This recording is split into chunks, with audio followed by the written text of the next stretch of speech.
We are quite a few people here.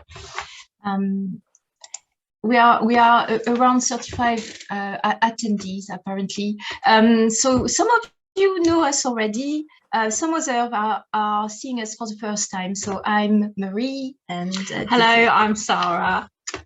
So we've been commissioned by Cannes until the end of April to support small voluntary groups, charities in the BCP area with their fundraising. So we both have our own specialities in fundraising, but Sarah is quite experienced with corporate fundraising, community fundraising, individual giving. My specialty is around grant funding and also funding strategies. But we complement each other quite well. All right, so let's start with the slides. Can you just share your screen? Yeah, so I'll just share.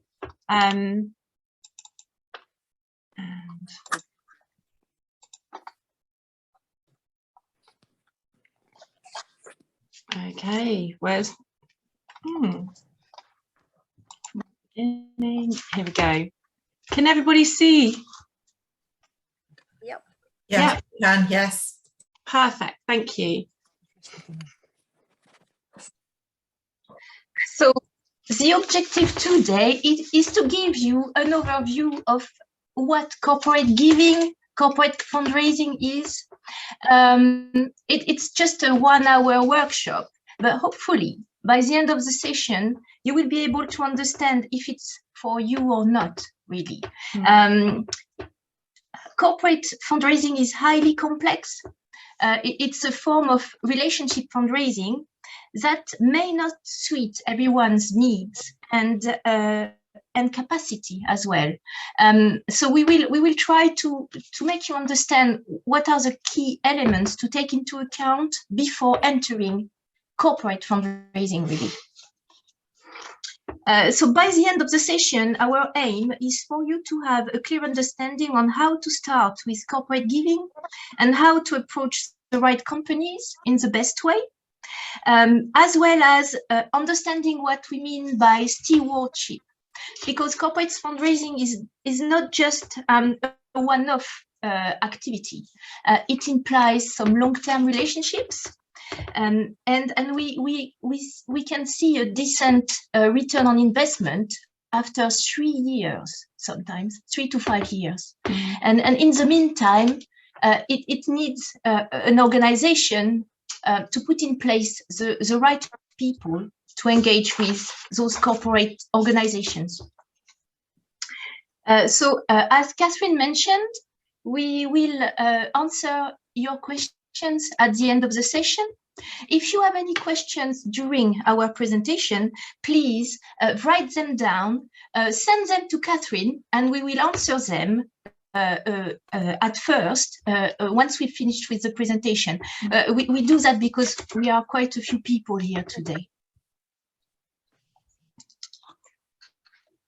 So first of all, we understand by corporate giving, corporate fundraising, we understand that it's not just about donations. We don't want you to think it's just about cash. Actually, cash represents 75% of donations from corporate organizations in the UK. So alongside with cash donations, you will have volunteer staff support, so in-kind donations, skill sharing. We can speak about pro bono support as well. So Sarah will cover all those various forms later on. We also have some corporate foundations who give some grants out. But anything coming from a business is considered as corporate giving, corporate fundraising.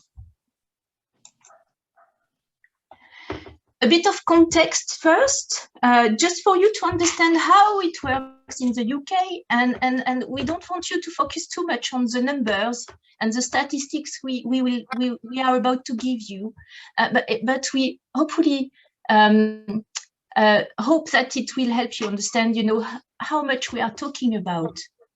So corporate giving is highly fluctuating actually, and there are some good news and some bad news.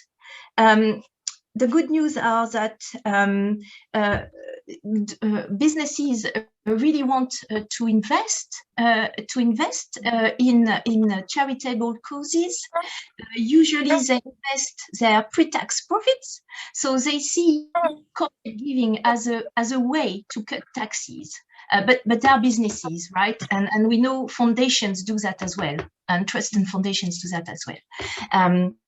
But there is plenty of scope for you guys to engage with your counterparts in businesses, work together on partnerships that will benefit your beneficiaries, the local community you are within. The bad news is we are seeing quite a few changes these last few years in the way companies are giving.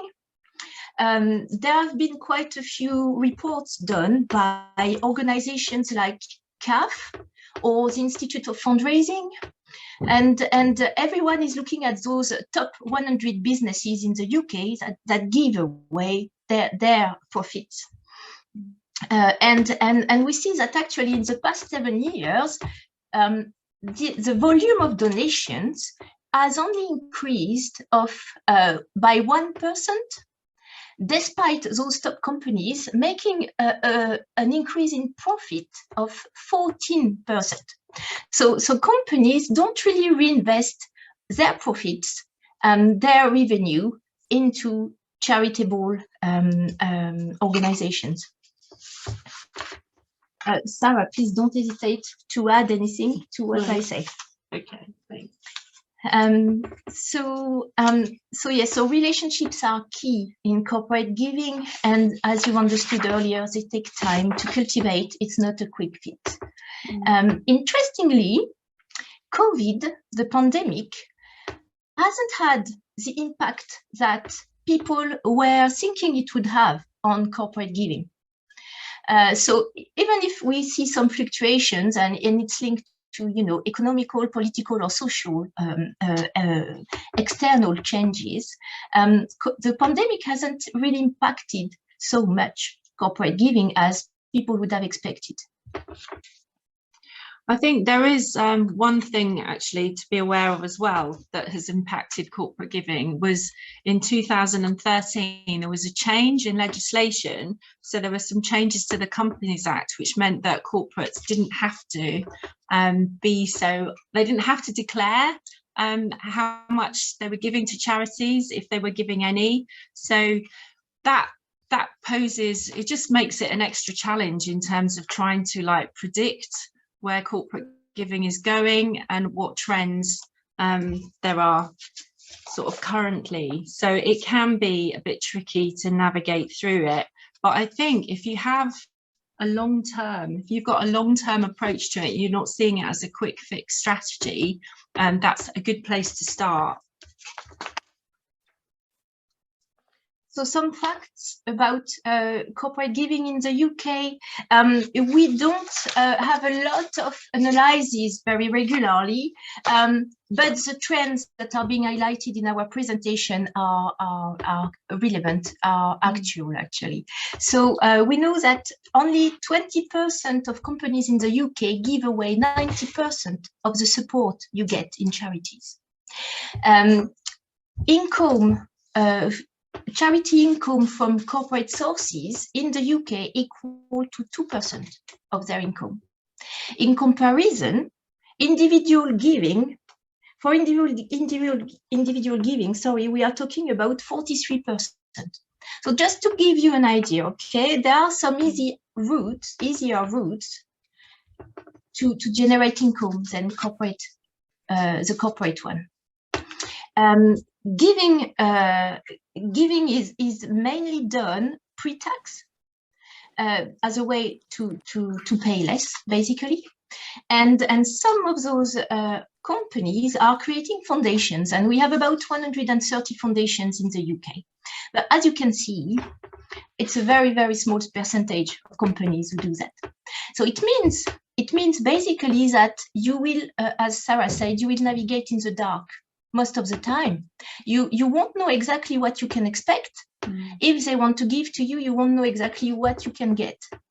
And if you don't get this access to this information, then it will be down to you and your knowledge of who you are talking to within those organizations to to try to identify the best way to approach them, so that when you meet with them and you talk to them, then you have the right arguments in place to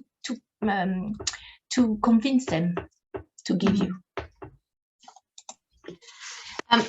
We apologize. There's a lot to read. You will get the presentation, after this workshop. Quickly, there's more elements online that you can find about those top 100 businesses in the UK. But the thing you need to understand is actually it's a minority of them that are giving. The donations. I think the donations have increased, but very slightly. However, the number of companies who are giving have decreased. So among those big corporate organizations, and we have fewer who are giving, even if the amount of money that is giving away is still increasing.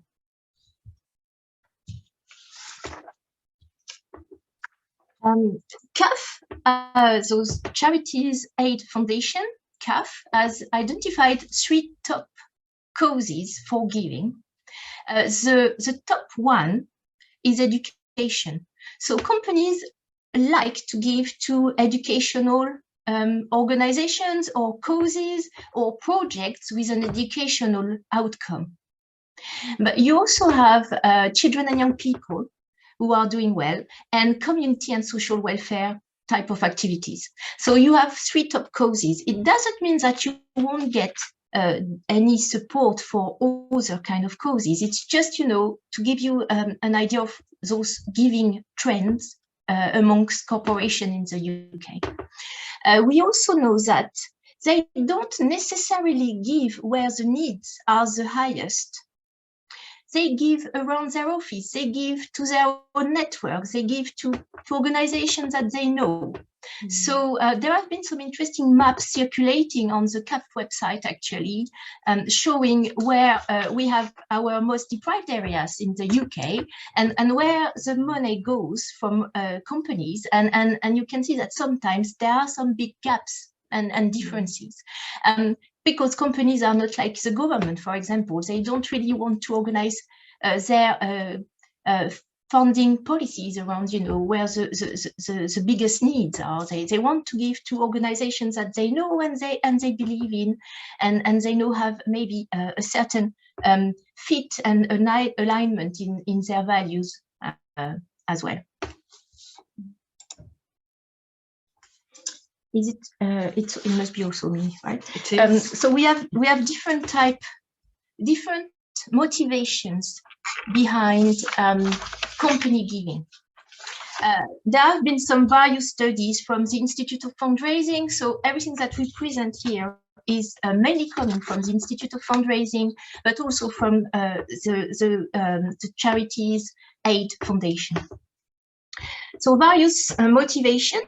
It's interesting for you to understand those 5 different types of motivations, because if you think about a company, then you can try to identify what would be their motivation for giving to you, and you will see that you will have to do a bit of research before approaching them, but try to identify what would motivate them to give to you. So corporate productivity model. It's the idea that helping you will increase their profits and return more values to their shareholders. So they won't give just for the sake of it. They will make sure that whoever they give to will generate some sort of return on investment to them. The political model, they are quite interested in building relationships with charities and also supporting certain projects that will speak to their internal community. so their own decision makers, their own shareholders. So they will be mainly driven by interest from inside their decision making people. The stakeholder model, they want to respond to the needs of their employees, their customers, their community, their suppliers. So they are more turning to the community that is composing their organization, not just the decision makers, and they want to do well for these people. Ethical or altruistic model is the one that is really good for you, because it's companies that are giving really just to do well, to help the society. They want to give to organizations that are not necessarily aligning with what they do, but they want to do well. And strategic giving, it's when they are looking at your objectives and what you do, and they want to find an organization, a charitable organization, who's matching what they do as well. So, so for example, Flora, who is a business and sells butters, since 20 years, 30 years now, they are supporting the British Hearts Foundation. And you can see how those two organizations have matching interest, actually. And the butter maker and the British Hearts Foundation. All right. Okay, so now we're going to start to look into, you know, what are the key aspects of partnerships, because it is a partnership. So we're going to start to look a little bit more at what's in it for the business and what is in it for the charity.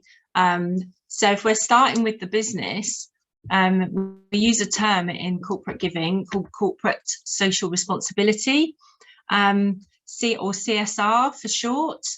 So this can be quite an important aspect for some corporate organisations. I mean, there is there's an index of of companies who are good at corporate responsibility, with about 350 companies on that list. It's still quite a relatively new concept that was introduced in 2002. And it's a way of sort of challenging companies to act responsibly in business, but it's from a fundraising perspective, it's quite a useful tool to be able to elicit support. You will find as well that if businesses are going for public contracts, that's like funded by public money, there will be an expectation that they will be delivering some CSR. So there's going to, you know, it's important for them to be including that in their proposition. And also when companies are looking at, like, from the political and social aspect, being able to align what they're doing with, like, for example, sustainability goals, or things around the environment. Or we've had, like, this week, we've had International Women's Day. So if they can align what they're doing and tag it with something that's like that's happening socially or economically or politically, then that can be a win-win for them as well. Just looking at, actually, I'm going to go back because I talked quite a lot about the CSR. So Marie's already touched on tax efficiency, also about increasing visibility, reaching new audiences. It's all about building up their brand, getting more consumers, selling more of their products. Ultimately, yes, looking good and being more credible in the marketplace. Why we put that in about unique selling point for consumers is that when Marie and I were doing the research about looking at corporate giving, we saw that for some customers, they'd be more likely to buy certain products if they were buying them from ethical companies or for companies that are committed to particular causes. So again, it's all about expanding their markets. But another key aspect of it, of what's in it for the business, is really how it affects staff. So in terms of staff training, team building, health and well-being, and like having a happy workforce means that staff are more likely to be productive, they'll be well, so their sickness rates might be down. And I just want to share something with you, that this is some trends that were identified over in America from 2021 with regards to employees and how they relate to corporate social responsibility. So if employers are trying to attract the best talent, then for a lot of people nowadays, they're looking at corporate social responsibility as something that's important for them, and they want to see their company being active in that area. And like 55% of people are saying they'd rather work for a socially responsible company. It's important for quite a high percentage of people to have a good workplace culture that supports volunteering and giving, and people feeling good, and they're more likely to be engaged at work. So these are things that you can use in your pitch when you're talking to an employer. It's about how does what you do as an organization, how can that tap into that and provide that for the staff of that organization as well. So now looking at the different forms of corporate giving, which again we touched on, Maria's touched on a bit earlier, individual giving, and this can be like a whole range. I used to work for an NHS charity, and they had a scheme called Pennies from Heaven, which was literally like the couple of pennies that are left on your pay slip. If they were all rounded up, I know we worked out in Bournemouth Hospital that would be like 30 or 40,000 pounds from all the pennies that were left on everyone's pay slip. So 30 or 40,000 pounds, that would take something from quite a large cohort of staff, but also with good engagement from those staff as well. So payroll giving, again, it really needs to be driven, I'd say, by the staff that are working in that organisation, and they really need to share the passion and share that connection with what your organisation is trying to do out in the community. Peer-to-peer fundraising, I think this is quite an interesting one. This is where employees are allowed to create their own sort of Just Giving pages and online fundraising, and the company will allow that to be shared across their company's own supporter base. And why that's really good for companies is that if an employer is sharing that sort of information across the company, they're also going to be sharing it amongst their friends and family and their own networks as well. And they feel really good generally about the fundraising that they're doing. So that's, again, is a benefit for the company because they're getting more exposure and more sort of really positive visibility with external networks or audiences that they wouldn't normally reach. And then there's gift cards as well, which is another form of workplace giving, where a company might create a budget that's available for charitable for giving, and then employees may decide how that gets carved up, and so that's then shared amongst those charities that are engaging in that scheme.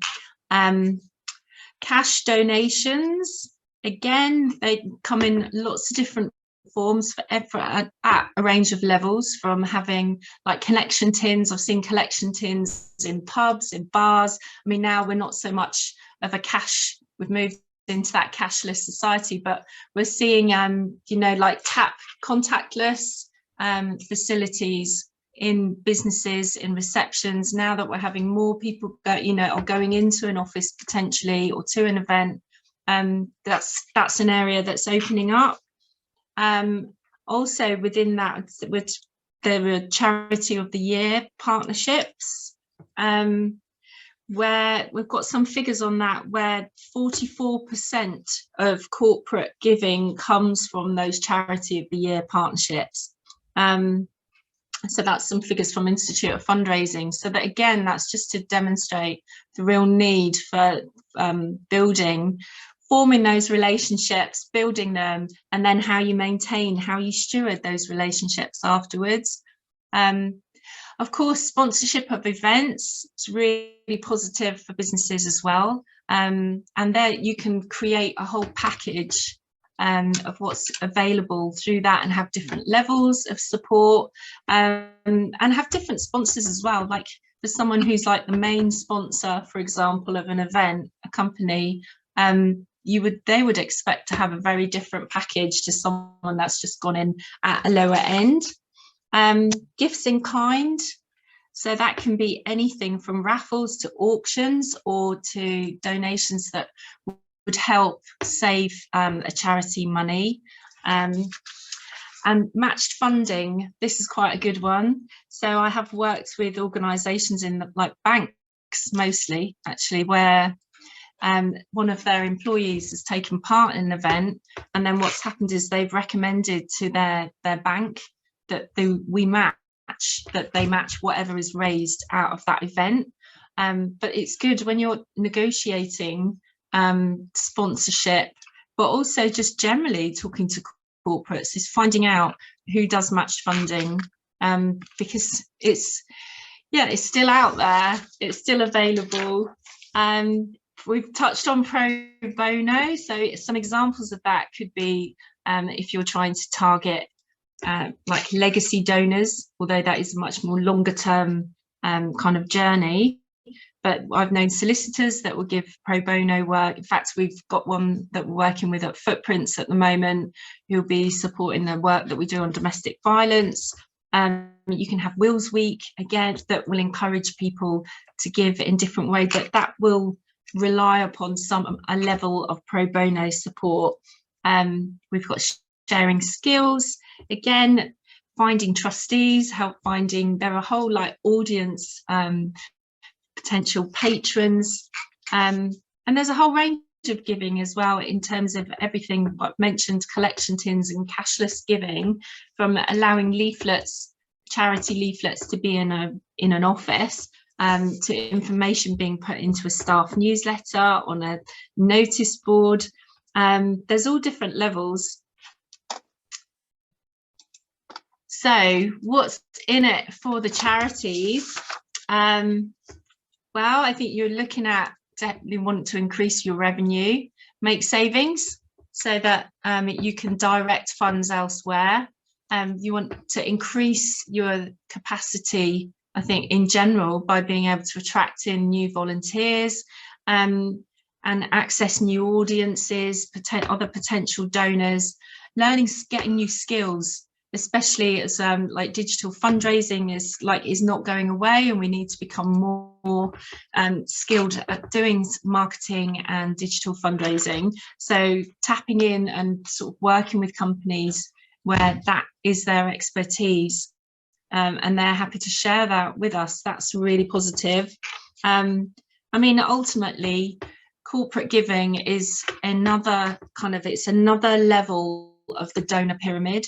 So when we're talking about giving in terms of like the very top level, that the cream of the cream may be that we want more legacies in, we want sort of forms of individual giving that gives us residual income that we can just like keep an eye of and manage from quite light touch potentially. And then the events and challenges is another level of income, but it's corporate and our community engagement that kind of drives those other levels of the pyramid. So it's part of a whole package that can lead on to other types of giving as well. Yes, so overall, I think the way to approach corporate giving is it's a partnership. It's all about creating that win-win. So, and ultimately it's about capacity building, reaching new people, increasing revenue for everybody that's involved. And when you're talking about a perfect partnership, it's really one that is mission-led on the charity side, it's purpose-led on the corporate side, and together it's got really clear strategic long-term goals, and both partners are focused on creating a solution to the problem. So briefly, 3 different types of outcomes for businesses. Half of those outcomes are made of charitable and altruistic outcomes. Sorry, I'm repeating myself. So half of the donations and the support coming from corporate organizations is for creating those charitable outcomes without any interest in any commercial returns. And then we have 45% of the rest of the support is for community investment. So those organizations who want to do well in the community, they are in. And then the remaining, only 4 or 5% of them are really just into commercial benefits. Okay, so before you initiate contact, there's a couple of things to bear in mind to help you get started. It's all about your approach, your attitude to it, seeing it as a partnership, making sure that you've got the resource in your organisation. Marie's already highlighted stewardship and management of relationships, really important. I think knowing exactly what you want to get out of the relationship and what you have to give, and having something that's like already set up as a project, gathering your information together, getting your testimonials, really to give more weight to what you're doing, and having in mind, a generic corporate offer, but being flexible enough to be able to tailor it. Very important is about doing your research. So making sure that values and ethics, looking at, do they match with yours? Also looking at the company, how profitable they are, how sustainable they are, how much have they given in the past, and being able to assess what could be potential reputational risks. A really good place to start internally is to audit your own, like talk to your volunteers, talk to your trustees, so your supporters, find out who they know. Quite often they'll be connected into companies or into other sort of commercial or business networks that will really help you to reach the right people. And then when you're networking, before that, get your list together and be clear about who you want to target and who are the best people in your organisation to make the asks, and what are the best kind of approaches. And are you going in with something like are you going in with a cold call, which can be a bit more of a scattergun and take a lot more time to develop, or are you going to focus in on the warm contacts? Have you got supporters already, or are you starting completely at scratch? Which is fine, but I think it's just to be realistic about where your starting point is and what you want to get. And then when you're out networking, one thing that I'd found really good is to target companies who have employees who are passionate about what you're trying to do. So they may have a family member, for example, who's been affected by your cause, or they've got a very close family member like a child, or it's good to make those connections. And also, like when I talk about listening and observing and reading the room, like just seeing what's going on before you jump in with your approach, and being open, I think, but definitely a lot of active listening, as well as doing all your like statistical analysis and research.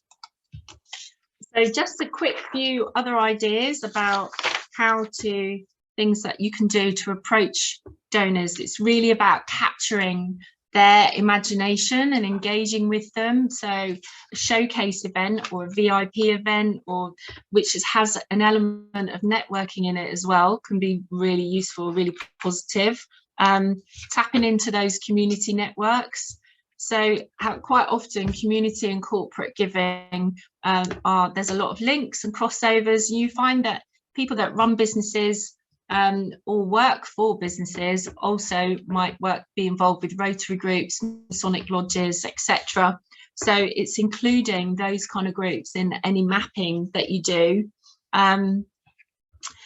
because what you're doing is you're looking ideally to create a strategic partnership where you'll have more than one member or a couple of groups that are also engaging. So you'll have a mix of different fundraising streams. And also, I'm just thinking of an example of that would be, I was just thinking, when I worked for the hospital, we had a project that was about a garden, and we were able to get a mix of the fundraising that came from the trusts and foundations. There was some came from businesses, there was a legacy donation, and there were corporate groups and individuals who got on. So I mean, an ideal is to have a project where you have a range of people giving. And then finally, I think is offer something. Look at what can you offer the business? What do they need? What's going to speak to their staff and sort of improve the well-being of their staff? So going along to well-being events that initially they might seem like a bit of a slow burn, but they can enable you to get access to individuals, make contacts with HR departments, and also some bigger companies will have like someone who's responsible for community grants or donations, volunteering. So it's just trying to get your way in and raise the awareness at the level that you can. So once you've got, you know, a good contact with a corporate organization, with a business, it's a bit like a dating relationship, if we want to do an analogy here. Just take things slow. Don't just go straight away asking for some money. I mean, and before arriving to this point, you need to have ongoing good communication with them. So having, I think, someone within your charity in charge of managing the relationship with the business, it is a good move, because you need to keep it fresh. You need to keep this relationship alive, and to communicate with the right person the way they want to hear from you. You don't want to inundate them with communications. You know, you need to have like a proper goal behind all those communications that you make, if you want to do a lot of them or a few of them. And they can take different form, actually. It can be some emails, you know, here and then, to say, hey, look how good we do, you know, this is our latest activities, and see what we've done recently. Or it can also be inviting them to an event, and you present what you do, and you try to develop this relationship and to develop it into a more intimate one, basically. So forming an agreement, once you've got those prerequisites in place, good communication, an account manager, we can call it this person, an account manager, and also once you know exactly what you want to get from the business, and you have a clear case for support, I mean, a clear message to give them. Once you've got that in place, try to form an agreement with them about what could be the support about. What do they want to give to you? And in this agreement, it can be formal or informal, it can be within an email, or it can take the form of a memorandum of understanding, but try to identify both sides, you know, and what the relationship will mean for you and them. You can have an open-ending agreement, but you may not want to go into that. And you can say, well, we will review our agreement annually, and so that we can have some clear targets every year to monitor as well, and to look at and to evaluate and see whether we are still doing well together. Don't hesitate to walk away if it's not leveling to your expectations. Or if you see that you invest a lot of your time and a lot of your capacity for a very small return, don't hesitate to walk away. So every time you want to enter within a relationship with a corporate organization, think about an exit strategy as well. If you are more comfortable with that, then and it's something that you can think about. Communication is key, and keeping the relationship alive as well.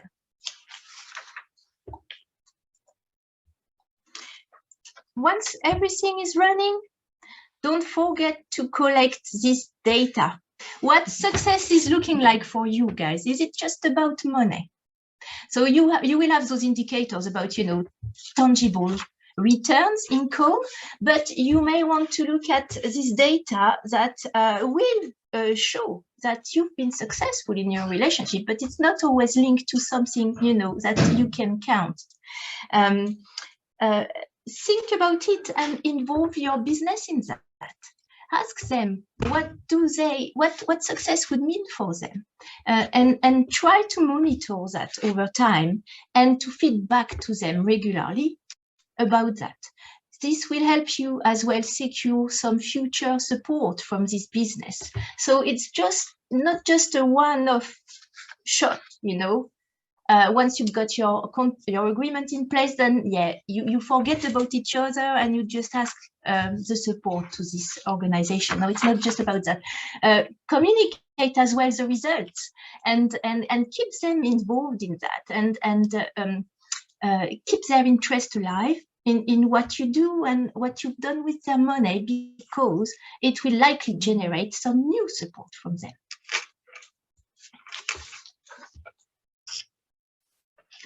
So we're just coming up to summing up, really. So a couple of things really to be aware of. I think we've got across really that it is a long-term strategy. And we've mentioned already that it can take like up to 3, maybe even sometimes even 5 years to develop it as a really profitable income stream. Just a couple of stats for you. That the average partnership is worth less than 5 grand over 3 years. But that doesn't, you know, there's scope for it to grow. This is like figures according to the Institute of Fundraising. So in terms of looking at estimates for how much you might raise, like in the first couple of years, I think keep it quite low, quite conservative in terms of what you're forecasting, because you might only be looking at, perhaps depending on the size of you as an organisation and what capacity you have to support the relationship, you might be looking at a £5,000 or £10,000. Or I remember the first year that I did of community and corporate fundraising, and that was with a supporter base in place and with some relationships. It was, I think it was about 16,000 over the year. Yeah, so I think be realistic, really clear about what your risks could be and how you could manage those. We've touched on return on investment and making sure that you've got that capacity in your organisation to manage and support the relationships so that you can grow them. Also be mindful of the fact that you could lose, could you lose other income by focusing so much on this particular stream of income? And here we go. These are just a couple of things to end on. These are some really lovely quotes written by businesses to the charities that they were supported in. So when you work with a corporate, it's really important to get some testimonials, get some case study material together, because these are the kind of things, they're like gold dust. They're perfect for putting into your corporate packs, and they help you to tell the story of your partnership, and what are the things that you really want to celebrate together.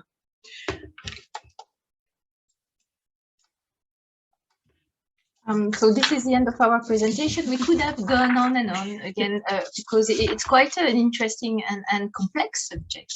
But if you want to get in touch, these are our email address, and of course you have CAN, and CAN is a fantastic pool of resources for you and your charities. Thank you. Okay, thank you, Marie and Sarah. We have got a couple of questions in the chat box, so if I go through those first. So Natasha has asked a question around forming a partnership with a corporate, if it would be considered ethical if, for example, they donate or give grants to include their logos. And also, can you advertise the corporate partners' services? I think you have to look at your own ethics. It's your own organisation that would drive that, or whether what's in your constitution, what your supporters or your beneficiaries tell you. And there will be certain companies that you wouldn't want to support because their ethics just don't match with yours. And that's fine, because the purpose of building this partnership is to reach new audiences and build credibility and have trust. And also you will have your own reputation that you want to safeguard. So being protective, I think, about who you allow into that.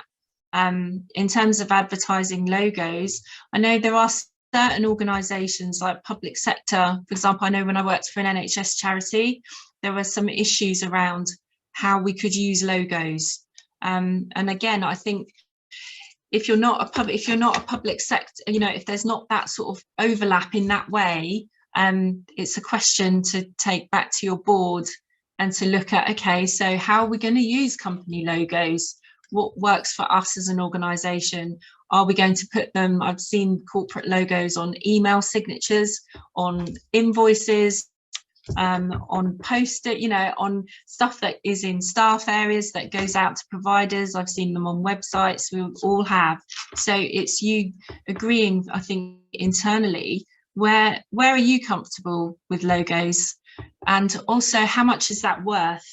Because it is worth, if you've got a big supporter base, or if you are working with a particular audience that corporate wants to reach, then them having their logo in there is, you know, is valuable. And check as well with the business how you can use their logo, because they may have some different ideas than you. Quite often they have their own guidelines, like their brand guidelines for how a logo can be shared or not shared. So yeah, I think that's really good advice. Okay, thank you. Question now from Anne. How do you carry out due diligence to check the company is a good one? Do you just look at their company's house information and recent press, or do you ask the company outright about any recent or current issues?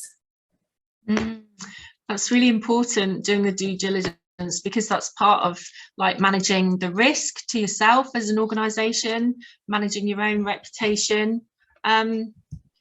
I think with a relationship, you know, it's about being upfront and honest, I think, right from the beginning.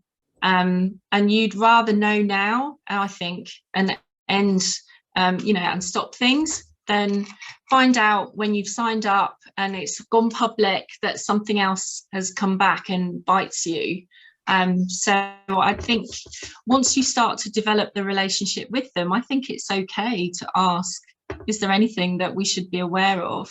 There are some websites, we've mentioned them already, like Companies House. You can do research like that, talk to people in your network. But I think, yeah, it's important to do that. Definitely very important to do that side of the research, because you've worked hard for your reputation and for your beneficiaries and for your organisation, and you're safeguarding that. So if there's anything you don't feel comfortable about, I think it's best to, however tactfully, but it's best, I think, to get it out in the open. Look at their website as well. I would say don't hesitate to have as many sources of information as possible to forge your own you know, idea of whether they are ethical or not. I've got this example in mind where we looked at an organization website, and there was this misogynistic quote on their website, and we didn't like it at all, and we just thought, not really good, right? So always look into that and see whether you can discuss things as well. If something doesn't feel wrong, but see whether you can't change a few things, or in this case, we ask them to no longer put these things on their website. Thank you. The next question is from Dino. He says, I'm supporting a small local charity. We are exploring working with local businesses for commercial giving. I doubt that the top 100 companies giving donations are local. Is it still worth approaching the big ones?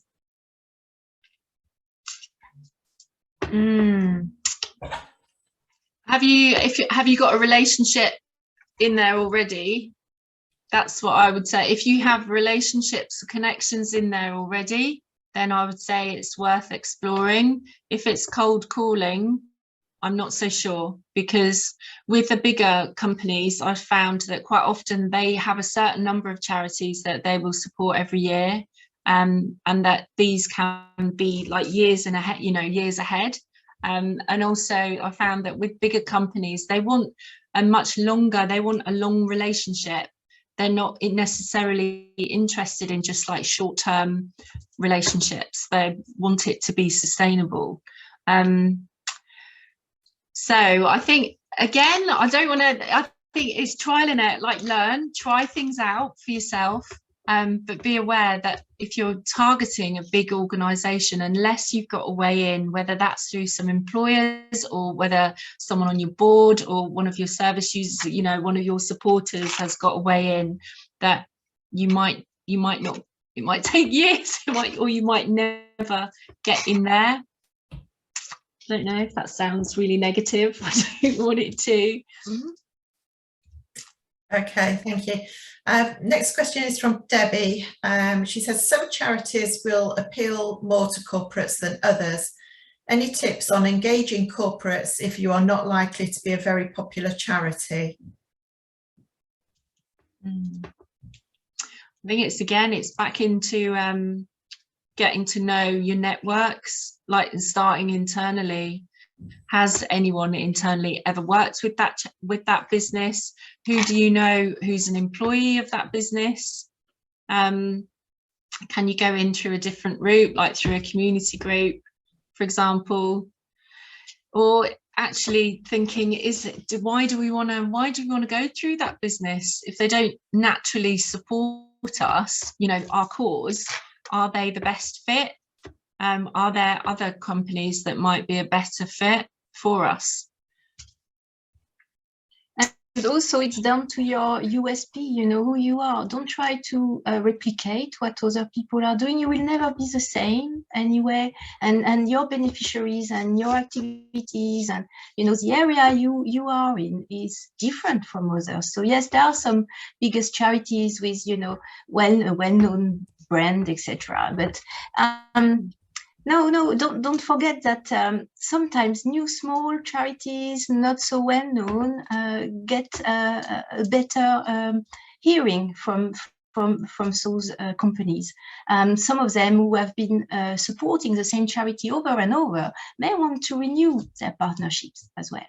So yeah, it's down to actually whether you have in place a case for support and someone who would be willing to spend time and to try to approach these organizations. Okay, thank you. So I know people are starting to have to leave to go and pick children up and so on. But just last opportunity, it's not quite 3 o'clock. So if anybody has got a question, if they want to put their hand up or add it into the chat box, that would be lovely. While you're doing that, we've got a very short survey. We're asking everyone at all of the events, the webinars, the training that we've done as part of Bounce Back to give us a bit of feedback. So I've just dropped a link into the chat box to a very, very short survey. It would only take a couple of minutes. So if anybody could be kind enough to give us feedback, that would be great. Thank you. As we've said, the slides will be circulated afterwards, and also some links to websites with different resources as well. So that will all come out, and the recording will also be made available once we've been able to load it onto our website, which may not be today. So there don't seem to be any more questions. So I will just finish by thanking everyone for joining us today. And particularly a big thank you to Marie and Sarah for your presentation. Thank you. Thank you.